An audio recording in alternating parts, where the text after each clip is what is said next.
नमस्कार। Byju's exam prep IAS Hindi में आपका स्वागत है। प्रस्तुत है the big news. The big news के आज के सत्र में हम चर्चा करने जा रहे हैं पर्स सीन फिशिंग पर। पर्स सीन फिशिंग का विषय पिछले कुछ दिनों से लगातार चर्चा में बना हुआ है। पर्स सीन फिशिंग के खतरों को देखते हुए अनेक तटीय राज्यों के द्वारा इस पर प्रतिबंध लगाया गया है। इससे मामला सुप्रीम कोर्ट में भी देखा गया है। इसके संदर्भ में हाल ही में सुप्रीम कोर्ट में केंद्र सरकार के द्वारा भी अपने मत को रखा गया और इस बात को स्पष्ट किया गया कि कुछ तटीय राज्यों के द्वारा पर्स सीन फिशिंग पर जो लगाया गया प्रतिबंध है वह न्यायोचित नहीं है और इसे हटाया जाना चाहिए। इस पृष्ठभूमि में हमें पर्स सीन फिशिंग से जुड़े वाद विवाद आदि को समझने की आवश्यकता है। सबसे पहले तो हमें समझना होगा कि जब हम बात करते हैं पर्स सीन फिशिंग की तो ये क्या है। सबसे आसान तरीके से आप यदि इसे समझें तो पर्स सीन फिशिंग बड़ी मात्रा में मछली पकड़ने का एक तरीका है। मछली पकड़ने के इस तरीके का प्रयोग खुले समुद्र में ट्यूना और मैकरल जैसी एकल प्रजाति यानी मिड वाटर मछली के घने समूहों को लक्षित करने के लिए किया जाता है। इस प्रकार के मछलियों के समूह, जिसे स्कूल्स भी कहा जाता है, उन्हें घेरने के लिए पर्स सीन फिशिंग में एक ऊर्ध्वाधर जाल पर्दे का प्रयोग किया जाता है, जिसको नीचे से मछली को घेरने और एक साथ पकड़ने के लिए खींचा जाता है। आप इस चित्र में पर्स सीन फिशिंग को देख सकते हैं। इसमें आप इस बात को देख सकते हैं कि किस प्रकार से मछली पकड़ने के इस तरीके में हम एक बहुत बड़े जाल का इस्तेमाल करते हैं और इस बहुत बड़े जाल में इस प्रकार से इसे इस्तेमाल किया जाता है कि चारों तरफ से मछली को घेर लिया जाए और मछली को घेरने के बाद जो इसके नीचे का हिस्सा होता है उसे बंद कर दिया जाता है, जिससे मछली पूरे इस जाल में फंस जाती है।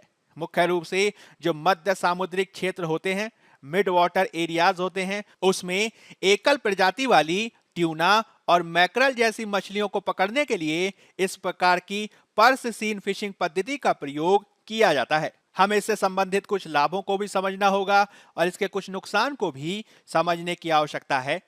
खुले पानी में पर्स सीन फिशिंग को आमतौर पर मछली पकड़ने का एक कुशल रूप माना जाता है।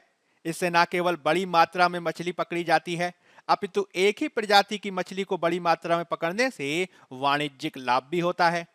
क्योंकि इसमें फेंके जाने वाले जाल का समुद्र के तल से किसी प्रकार का संपर्क नहीं होता, इससे तल कर्षण यानी समुद्र तल का जो विघटन या अपघटन वगैरह हो सकता है उसकी आशंका नहीं रहती।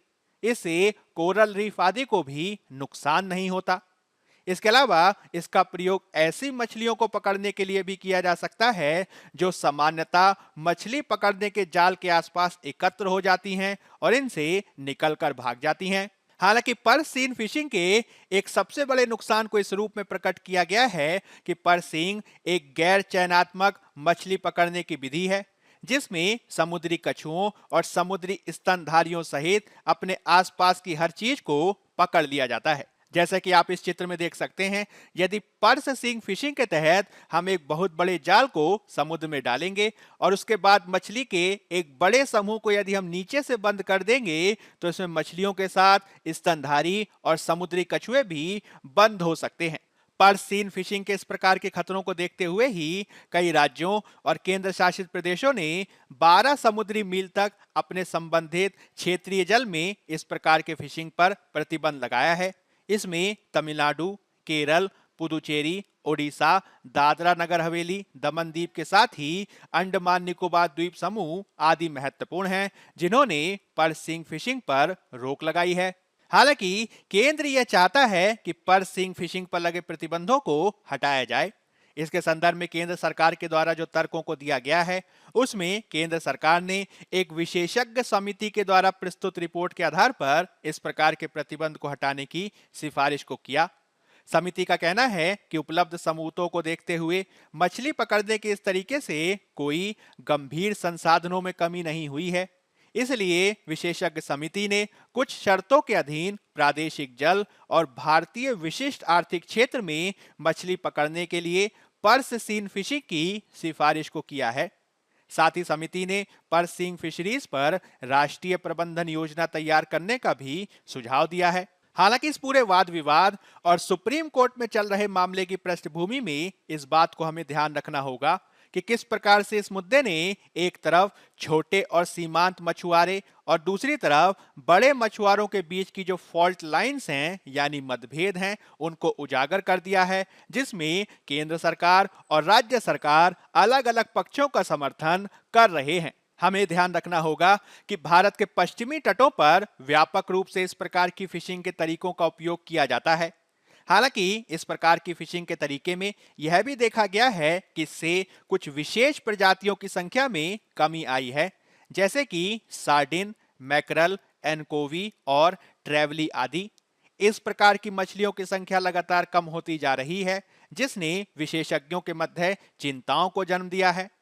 हालांकि दूसरी तरफ अनेक वैज्ञानिकों का यह भी तर्क है कि पिछले 10 सालों में मछलियों की संख्या में जो कमी देखी गई है उसके लिए अल नीनो घटना सहित विविध प्रकार की जलवायु परिस्थितियों को दोषी माना जा सकता है। किंतु पारंपरिक तरीकों का उपयोग करने वाले मछुआरों ने पर्स सीन फिशिंग में वृद्धि को इसके लिए दोषी ठहराया है और उनका कहना है कि यदि प्रतिबंध हटा दिया जाता है तो छोटी मछलियों की उपलब्धता में और गिरावट होगी।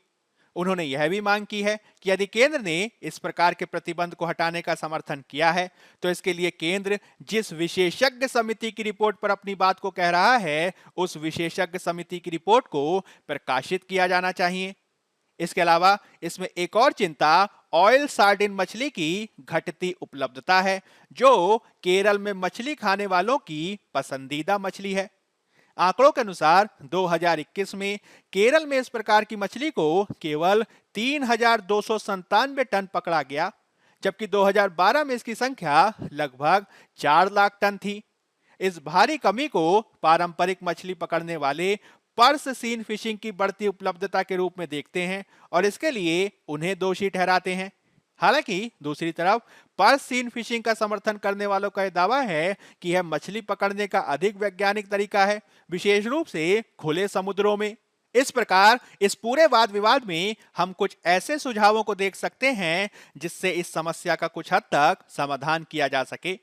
जैसे कि यदि पर्स सीन फिशिंग का उपयोग व्यापक तौर पर किया जाता है तो उसे निश्चित तौर पर विनियमित किया जाना चाहिए और बिना रजिस्ट्रेशन के इस प्रकार की फिशिंग को बढ़ावा नहीं दिया जाना चाहिए। इसके अलावा छोटे मछुआरों की मांग को देखते हुए उस एक्सपर्ट समिति की रिपोर्ट को भी सार्वजनिक किया जाना चाहिए ताकि इस पर बेहतर वाद विवाद किया जा सके। यह भी किया जा सकता है कि पर्स सीन फिशिंग को खुले समुद्रों में ही अनुमति दी जाए। हमें तटों के पास छोटे मछुआरों की चिंताओं को भी ध्यान में रखना होगा, क्योंकि उनके पास बड़ी बड़ी बोट्स नहीं होती और वे खुले समुद्रों में ज्यादा गहरे नहीं जा सकते हैं। हमें इस बात को भी ध्यान रखना होगा कि चूंकि मत्स्यन का विषय राज्यों से संबंधित विषय है, अतः इसमें राज्यों को ही ज्यादा बेहतर तरीके से विनियमित किए जाने की शक्ति दी जानी चाहिए। इस प्रकार इस मामले में सभी हितधारकों को साथ लेकर ही अंतिम निर्णय होना चाहिए। बायजूस एग्जाम प्रेप आईएएस के आज के अंक में फिलहाल इतना ही। धन्यवाद।